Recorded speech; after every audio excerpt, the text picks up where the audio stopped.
The Fox and the Crane. Once upon a time, there was a fox. Now, right here, you should know that someone in this story probably will try to trick someone else in this story. That's the kind of reputation foxes have, at least in stories.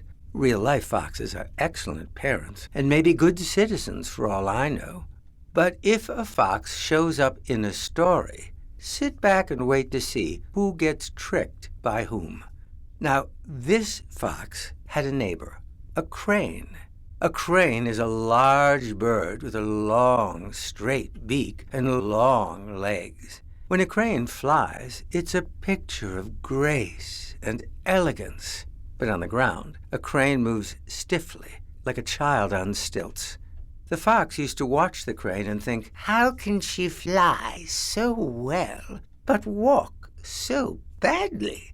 And the fox would laugh to himself.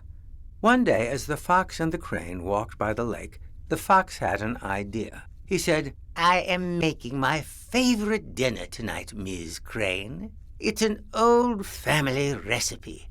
Come over and share it with me." "Thank you," said the crane. "I'd love to." Now, what had happened was that the fox had thought of a trick. And being a fox, he had decided it would be fun to act it out.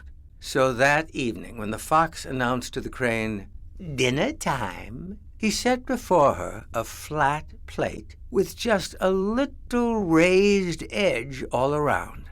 And onto that shallow plate, the fox had spooned out soup. Well, no matter how the crane tried to lap up the soup, she could not seize it or hold it in her long, straight beak. It always dripped back onto the plate. The fox, who had expected this, smiled to himself. He easily lapped up the soup from his plate, while the crane went hungry. At last, Ms. Crane said, "I really must be going, and thank you for a very interesting evening. Why don't you come over to my place for dinner tomorrow? I'll be serving what I call my 3F dinner. Fish, frogs, and fruits, all cut into bite-sized pieces." Now, fish, frogs, and fruits are a fox's favorite foods. "So fabulous," said he. Then, after the crane walked out into the night, the fox ate the crane's soup and laughed, looking forward to tomorrow's dinner. But the next night, the crane set before the fox a jug with a long, narrow neck, with all the food at the bottom of the jug. With her long, narrow beak, the crane easily reached the delicious food at the bottom of her jug, drawing it out and swallowing it down. But the fox could not reach the food at the bottom of his jug. All he could do was watch the crane eat. And when the evening ended and the fox started for home, he repeated what the crane had told him the night before. "Thank you for a very interesting evening." And as the hungry fox slipped out into the night, he laughed again, this time at himself. She simply turned my own trick back upon me. And he realized the moral of this story.